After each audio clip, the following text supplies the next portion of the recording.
Professor and Chair of the Department of Environmental Studies and Sciences, and William Sundstrom, one of those important social scientists, a Professor of Economics at Santa Clara. So I will let them introduce their presentation.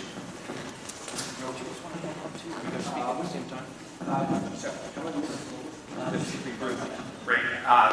So happy to be here.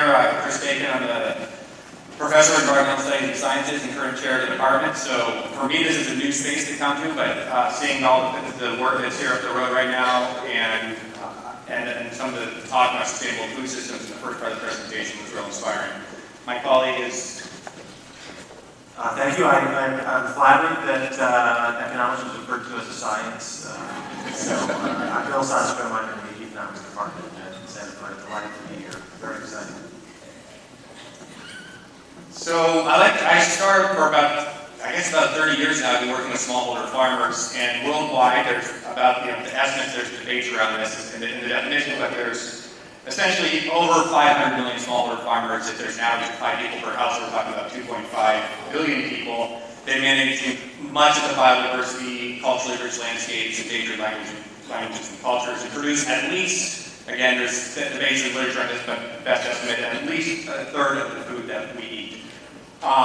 And yet many navigate poverty, food insecurity, water insecurity, and exclusion in most places. So these are some of the areas that we focus our work. In particular, I found agroecology as a compelling approach to address some of these problems. Like Global Health, agroecology is a transdisciplinary approach that's rooted in combining indigenous knowledge, ecology, and the social sciences. It's recently been sort of taken up in mainstream through the UNFAO and even a bit in the Department of Agriculture. And looking at this is the diagram on your left-hand on your right-hand side is showing like the 10 key elements of agroecology. The arrows are showing some of the key points of intervention that we're focusing on, in particular diversity and diversification of farms and the co-creation and sharing of knowledge. Some of the important synthesis, recent synthesis papers looking at agroecology's impacts on food security and nutrition, and include this paper by Rachel Benzer-Kerr and colleagues, and others have found in 78% of the 55 case studies they did worldwide, they found agroecological interventions that could be rooted in kind of the design and management of more sustainable agroecosystems, and also the broader transformation of food systems to secure basic needs and smaller empowerment. So they've seen this broad positive correlation. But there's still challenges that remain. In particular, despite all this talk around diversification, what types of diversification work for food and under what circumstances? And what are the actual, when you're working with organized smallholders, the potential benefits and strategies that could address, and strategies that correlates that could achieve self-define their goals. Many times it's food security, water security, and more secure livelihoods. So with this in mind, and drawing from long-term work in Central America, and particularly northern Nicaragua, when there were 2 late season hurricanes, Hector and Iota, that hit in 2020, that inspired us to write a second National Science Foundation proposal. And actually just about 3 or 4 weeks before these hurricanes hit, there had been an article in Nature predicting more late season Atlantic hurricanes due to climate change. So in particular, we're working with organized smallholder farmers in this kind of Central American dry corn region that you'll see there, in northern Nicaragua, producing coffee growers that are also growing corn and beans and other crops, as well as organized producers that are part of the campesino movement that have been spreading agroecological indigenous knowledge throughout the region for decades. And we expanded our sample to the West Wildlife farmers growing cacao, organic cacao cooperative in the area. That's our sample. We took, I won't go through all the details there, but essentially they stratified by organization and area. And we did surveys that included a mixed methods, community-based participant interaction research survey where we have the members of the community, some that we've been working with, and members of these co-ops, and many are like organic agriculture inspectors or similar roles, conducting interviews within the household, usually about kind of a monster survey using a number of methods from water insecurity scales to the FAO's new tool for agroecological performance. And after about an hour and a half of these interviews, we would return results from multiple workshops. What are some of the key findings that we unpacked here? One of the key ones is the regional patterns in seasonal hunger and water insecurity. So we came up with this indicator, and it's correlated with standard coping mechanisms for food insecurity, looking at lean food months. When are the months when it's most difficult for you to meet your basic food needs? June, July, and August, which you see in the Segolius region, those are the coffee farmers in orange. And water insecurity, not surprisingly, during the dry season. The cacao producers, on the other hand, didn't report hardly any water security, and they reported a little bit of food insecurity in July and June, significantly lower. And then we asked about what were some of the most pressing hazards that were affecting their lives. We were anticipating COVID or the hurricanes. What was top of mind? Inflation, right? High prices of food, because some of these producers, even they grow a lot of own food, are also buying food during those lean seasons, and high prices of agricultural inputs. I'm going to go ahead and pass it to my colleague, Bill. Great, thank you. So I'm just going to proceed and highlight a few more, give you a flavor of some of the other findings in here, in particular as they relate to our interest in the adoption and impact of agroecological methods in agriculture, and in particular with a focus on diversification. In the spirit of the mixed methods that are used throughout these studies, we balance a set of interviews, in-depth focus group interviews, as well as the extensive survey that Chris was referring to. Here's an example of one of the farmers talking about their perspectives on diversification of their farm. Basic grains are vulnerable to rainfall as well as drought, but through diversification I have crops that are resistant to both conditions. For example, I'm going to harvest oranges either way, unless there's a big drought. One has assurance that he has a plan B, and you can read the rest for yourselves. So this has been a kind of recurring theme in conversations with farmers about the role of diversification where it has taken place.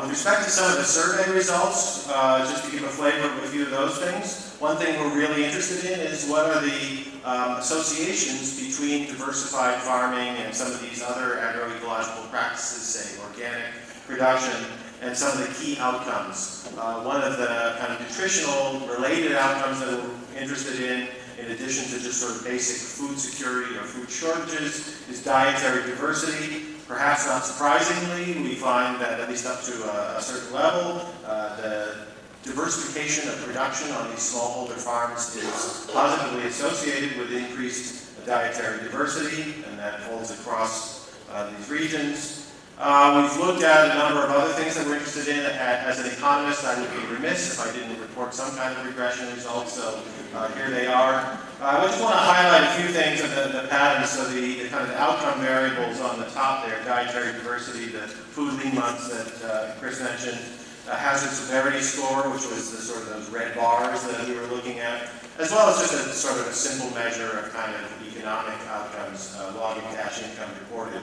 One thing to note is that the number of distinct agricultural products, one of many different metrics we've tried to use to look at diversification of production, is positively associated with dietary diversity as noted, and also with cash income. Another recurring finding that we've tried to emphasize is the relationship between water insecurity and food insecurity and some of the other outcomes. So water lean months is measured, as you saw in that bar chart, much the same way as the food lean months, which months of the year and how many are you finding it difficult to get enough quality water from your principal source. And that is something that is bad, right, and negatively associated with dietary diversity, positively correlated with the measure of food lean months, so food insecurity, as well as the hazard severity score. When we add the water security measures, most of the regional distinctions go away. So the difference between the cacao producing region and the coffee producing region among them in these outcomes seems to be highly tied to the more regular and abundant rainfall in the Wasalla region. We are in the process of analyzing the survey data to try to understand better what are the determinants or correlates of the adoption of diversified farming and agroecological techniques. Some of those things are going to be related to the context. Some of the sort of basic contextual areas are just things like farm size. Farm size, the very tiny farmers who are down around 1-2 hectares of land are the ones who appear for a variety of reasons to be more vulnerable. It's less easy to diversify. but we're also quite interested in the spread of information and knowledge through the co-ops and other projects in the region to understand more about the determinants of diversification. And I'm going to hand it back to Chris just to wrap it up with a couple of basic conclusions. Thank you so much. So to wrap things up, we saw that location was less significant than surplus corn or bean production, and this is, a lot of times there's debates, is it the cash crop or the subsistence crop that's important? We're kind of saying both, and let's not forget about the subsistence crops. Farm size, income, all significantly correlated, as well as water security with improved seasonal hunger. Second, we found agroecological production and diversity of farmers' agroecological production diversity, of measure diversification, as well as farmers' formal education, all correlated with dietary diversity. And those have been seen in a number of other studies by Venture Kerr, also Rasmussen et al. A big article came out in Science last year and found similar correlations. Stronger correlations between smallholder organizations and partnerships with these organizations could enhance diversification and water security to improve these desired health outcomes. That's kind of our recommended action, and there's a number of strategies to do this. And finally, I think there's a lot of promise between agroecological approaches to food system change and One Health. We have only started to explore that, and I'm excited to be here and recruiting maybe for future hires in our department at Stanford. So thank you very much.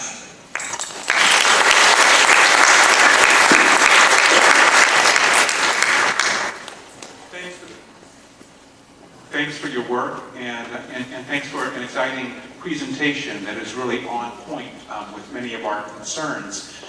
I was struck by the fact that in general you said these agroecological interventions are successful let's say three times out of 4.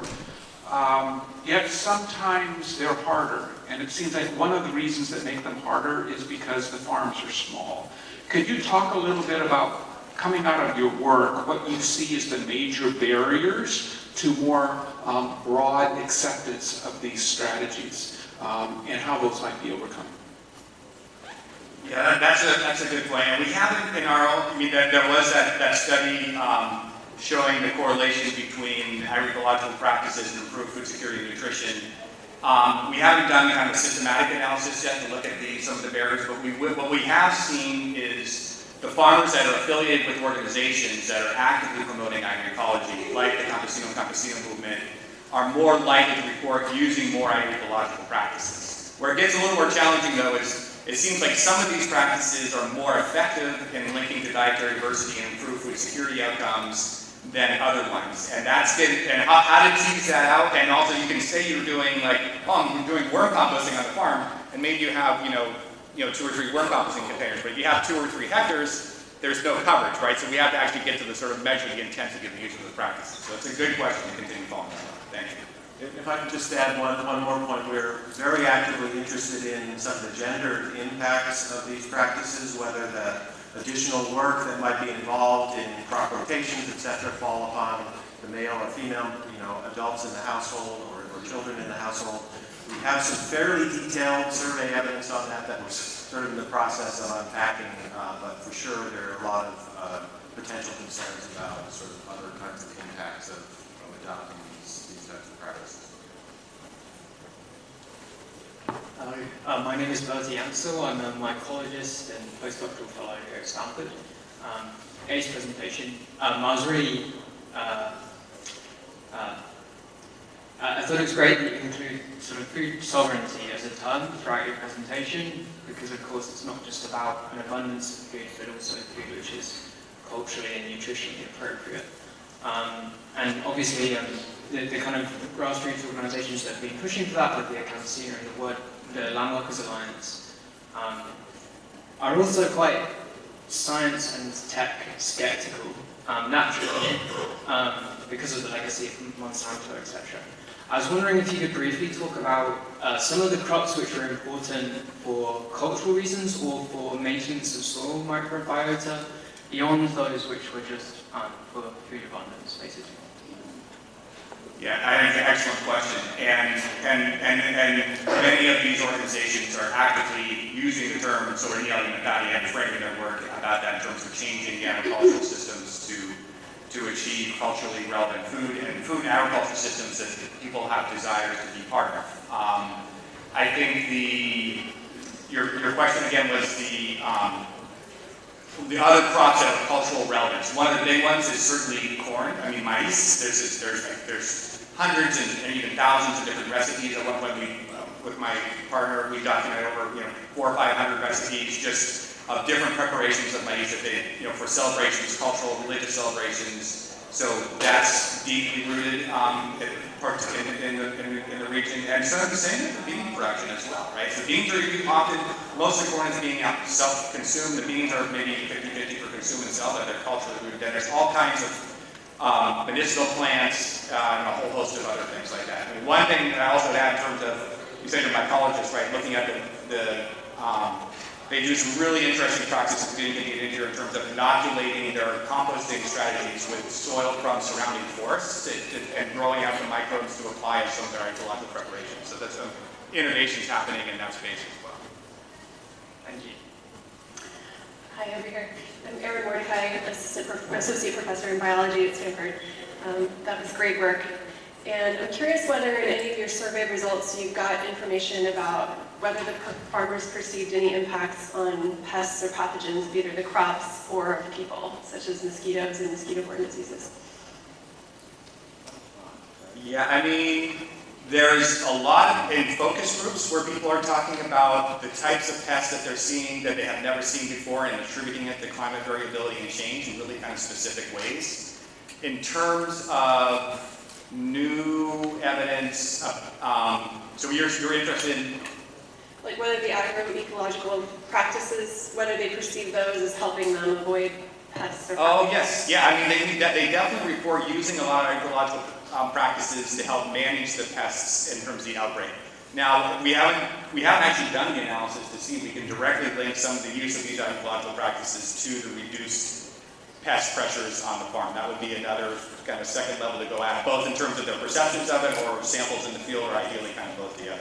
You would expect that there's certainly evidence for some types of practices like trap cropping or these push-pull systems, or just the basic corn, bean, and squash intercrop, which is fairly common in the region. But not only for the crops, but also for people and diseases. Oh, yes. Yes. I mean, so this is what I'm learning being here at the White Health Conference, is we need to look at these kinds of things. A lot of people will also say in the focus groups that they feel, I mean, I've had farmers tell me with their hands swollen up from pesticide exposures that converted to becoming organic producers because they did this after they stuffed this toxic effects of applying pesticides. So in qualitative research, we've seen the evidence. We haven't yet designed the survey or done the analysis with Bill and I to make this sort of more explicit link along the lines that you're saying. I think it would be really important to do. And certainly having less presence of agrochemicals on the farm, because it's organic production or agroecological production or both, is going to decrease the risk. And you see, we had, the way I could show you pictures about the disposal of agrochemicals in some of these landscapes. And there's those potential direct benefits, but also I'm curious whether not using pesticides might increase mosquito abundance or other vector abundance. And it'd be interesting to know whether there's co-benefits or potential trade-offs. Yeah, well, we should think about collaboration.